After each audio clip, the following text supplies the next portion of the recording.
Hi everyone. I have been avoiding making this video for a long time because I genuinely don't know what I'm going to do with this stuff. But this is fabric twine and it's so much fun to make. It's very meditative, it's very relaxing. And I did kind of make a ball of this. You can put it on spools. I've seen people put it on spools, but I don't know what to use this stuff for. However, I've seen people use it for crafts. I've seen them wrap presents with it. You can make lampshades, you can make bowls if you sew it because it's fabric. And I will show you. I started on this. The good thing about this stuff, see, it's like really cool colors. You can use fabric that have colors that or patterns that you probably just wouldn't use for anything else. And I know I'm going to get people who hate me for saying this, but I found this chicken fabric, which I cannot think of anything I would use this for. We'll just put it that way. Personally, I cannot think of anything I would use this for. I'm sure that my cousin would love this. I cannot think of anything that I personally would use this, but it makes great fabric twine because of all the different colors in here. And when you rip it into strips and twine it, it gives you a really good gradations of color, and you can kind of choose things like I chose this. We've got a really great resale shop here for crafts. I think I've done a video about it before. I found this Christmas fabric, and see, the colors in these are going to go together pretty well. And you can see them in this ball, which I've been working on. And I think that I'm going to try to make a rag rug with this. I don't know. I mean, you can make trivets, you can make baskets. Like I said, you can make rag rugs. I'm just using cotton quilting fabric, so it's pretty flexible. The stiffer the fabric, obviously the stiffer the twine is going to be, and so you can use it for different things.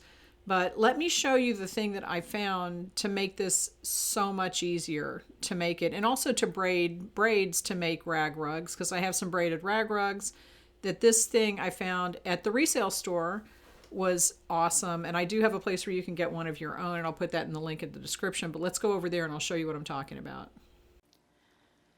This is a vintage braiding stand, and I found this is vintage. I found this at the resale shop I was just talking about.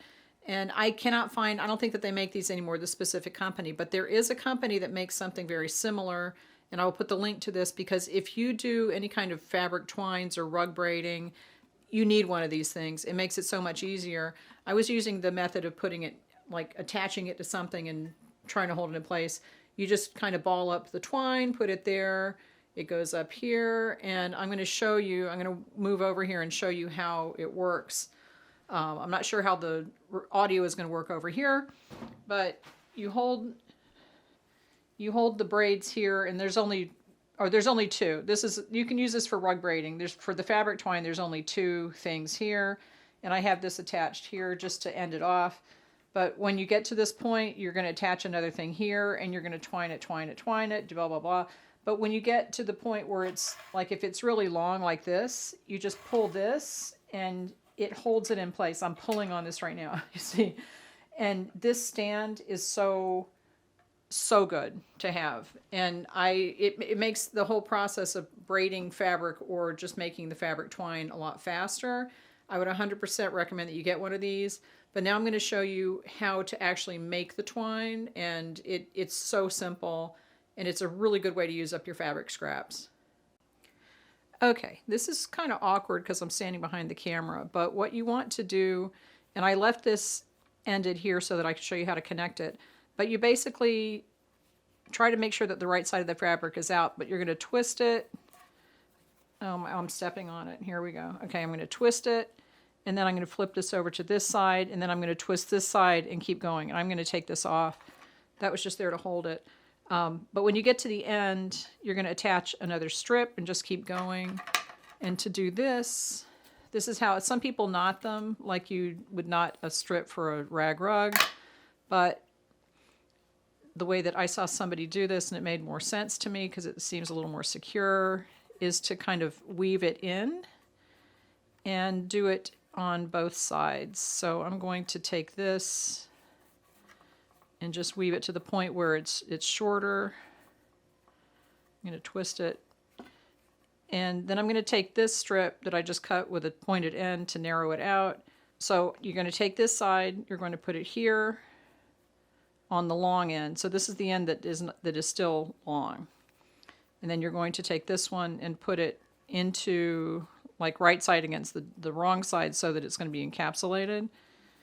And twist that, and then flip it over, and then twist that, and flip it over. And by the time you kind of combine everything, it will give you a little bit of a fatter piece right here because there's more bulk to the fabric. But it's faster and it's easier than making knots. And it also prevents the knots from showing up in your finished twine. And every now and then you'll get the end poking out like that, like this, and you can just cut that off. And if you can't work it into the twine, you can just cut it off.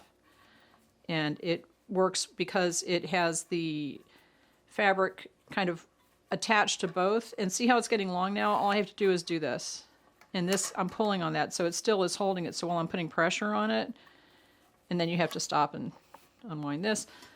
But as you put pressure on this, it holds it still. And so these stands make it so much faster. And I was braided fabric for a rag rug, and it's the same thing. It holds it. This is specifically for braiding, but it works for this too. And then you don't have to worry about pinning it to something and, figuring out a way to hold it still. And you have both your hands free. And the reason that this works is that you're twisting it kind of in one direction here, and then you're wrapping it in the other direction here. So if it goes to untwist, it's kind of fighting against itself, and it's not going to untwist. It's going to stay that way. And this is, I have the camera between my arms. It's very awkward, but you get the point. This is so much fun to make. It's very relaxing, and it's a really good way to use up your scraps. You cut the strips about 1 inch wide, 1, 2, 3, and pass it over. Then 1, 2, 3, and pass it over. And you just have to make sure, like, see right now I've got kind of the wrong side of the fabric showing here. Every now and then just stop and kind of fold this over so that the right side of the fabric is out so that you get the pattern on it. So if you're going to make any kind of fabric twine or rag rug, braided rag rug strips, get one of those stands, because I was using like I don't even know what I was using. I was using something to hold the strip, then you have to pull the safety pin out and stick it back in there. That thing makes it so much easier. And like I said, that's a vintage stand. I can't find them online. You might be able to find one on eBay eventually. It's called Buff's Braiding Bar. That's the original one that I have. And there's a version of it that looks like it would work perfectly on Etsy, and it's handmade, I believe. So I will put the link to that in the description. But if you're interested in any of this, it's a very affordable stand to buy. Go get one. And if you have a stand to hold the braid or the twine as you're making it, it goes so much faster, and it gives you the extra hand so that you don't have to hold something while you're doing it. It makes it so much easier. So if you have questions, post them, and I will post what I'm going to, once I figure out what I'm going to do. I think I'm going to make a rag rug with this. I was thinking about making dollhouse rugs, because this is a good width to look like a braid, like in a full-size rug. So I think it would make a cute dollhouse rag rug. But if you have fabric scraps, try this, because it is fun.